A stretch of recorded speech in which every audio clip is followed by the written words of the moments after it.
to have to work for government. Government is to work for us.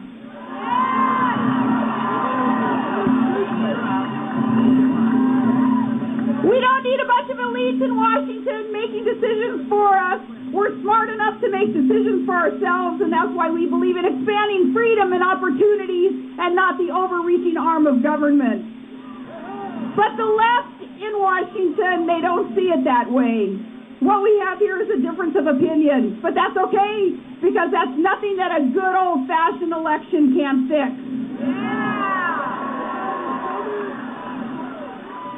So the liberals in Washington had better start listening to the American people instead of lecturing us. And I've had the privilege of traveling around this country in this last year and meeting the good men and women who actually run this country, the small business owners, those who grow our food, and those who fight our wars for us and teach our children and run our factories. And, you know, a whole lot of us, those who still cling to their guns and religion. And when I talk to these good Americans, when I talk to them, you know, I'm not worried. I'm not worried about our future. I am optimistic. Because if you know where to look, there are signs of real hope across this country. Everyday Americans working so hard to get us back on track. And patriots who are standing up and speaking out. And neighbors who are helping one another get through these tough times. And entrepreneurs and small businesses who are working hard to grow our economy, one job, one paycheck, one American dream at a time. In spite of what government is doing to our small businesses, they are still trying to rebuild. And a lot of common sense conservative candidates are putting it all on the line in 2010 in order to get our country back on the right track. And believe it or not, there are even some hopeful signs in Washington where there are still some common sense conservative leaders who know that we cannot spend our way out of these problems. Leaders who are not afraid to make tough choices because they believe in what Ronald Reagan said, that there are no easy answers, but there are simple answers. We just need the courage to do what we know is morally right.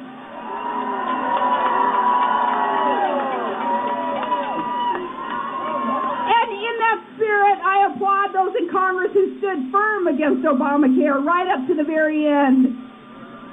They understand that to get our country back on the right track, our economy roaring again, we need to cut spending, not simply stall the spending spree that we've been on. What kind of quasi-spending freeze led by Barack Obama, what kind of spending freeze do you think that's going to look like after they jacked up the budget to these record levels and then, oh, we're going to freeze it right there for a couple of special programs? No, we need to cut spending, see real cuts. We need to cut taxes so our families can keep more of what they earn and our mom and pops can reinvest in our businesses.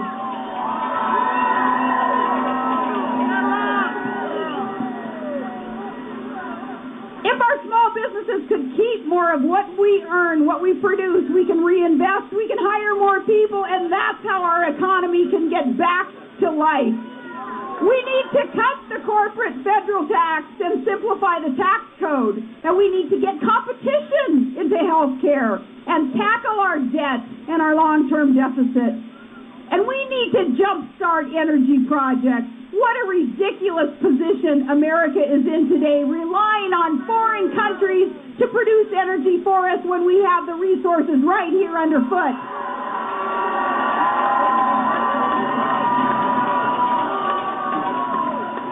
Let's pave the way for proven conventional resource development and nuclear power and clean coal technology and offshore drilling instead of paying hundreds and hundreds of billions of your U.S. dollars going to foreign regimes, some of these foreign regimes that do not like America and could cut off supply of Al-Qaeda targeting Arab oil fields just recently. Just think what that would do to our economy as we become even more beholden to these volatile, dangerous regimes because Congress and those in the White House choose to not allow us to develop our own God-given resources in the United States of America.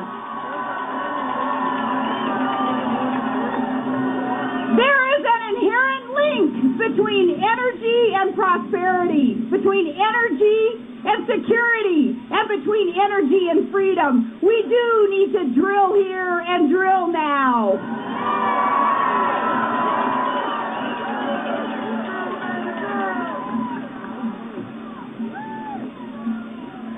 Now, those are the kinds of common sense conservative solutions that Americans support. And if the liberals don't have the good sense to listen to the American people, then we're going to find some new leaders who will.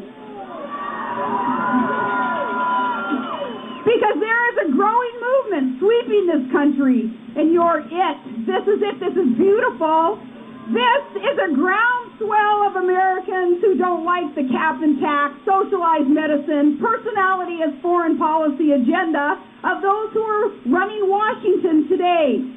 Tea Party Americans, some of the folks in this movement, some of you are registered Republicans. Some of you are what we used to call Reagan Democrats. And some of you are like so many of my friends and my family, including my own husband, just independent, not registered in any party, just true blue-blooded Americans, working hard, loving this country, standing up for what is right,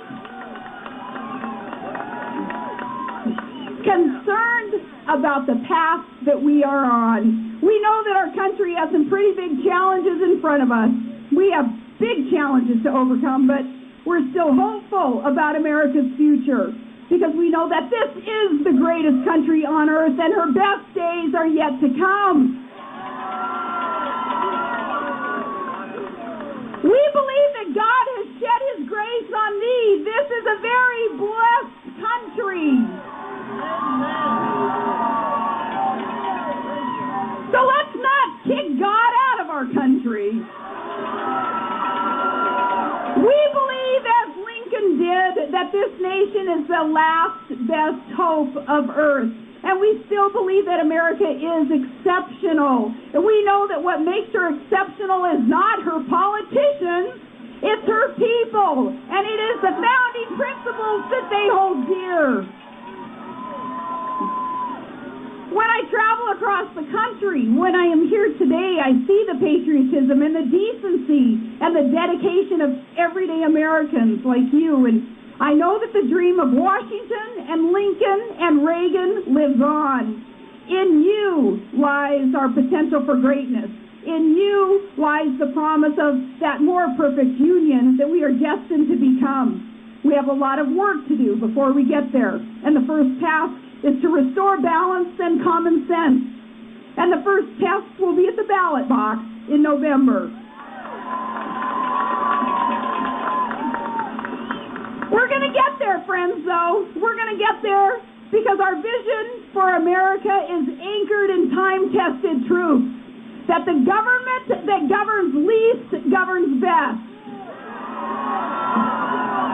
That the Constitution provides the path to a more perfect union. It's the Constitution. And that only limited government can provide the opportunities for prosperity for all of us equally. And that freedom is a God-given right, and freedom is worth fighting for. And that America's finest are men and women in uniform. They are a force for good throughout this world, and that's nothing to apologize for. If we stick to our principles, we're going to be just fine. Now, when I talk about it's not a time to retreat, it's a time to reload, what I'm talking about... Now, media, try to get this right, okay? That's not inciting violence. What that is doing is trying to inspire people to get involved in their local elections and these upcoming federal elections. It's telling people that their arms are their vote. It's not inciting violence.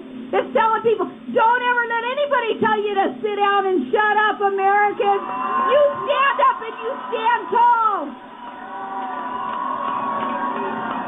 And we're just going to be fine. America is going to be just fine. Keep up the good work if we stick to our principles.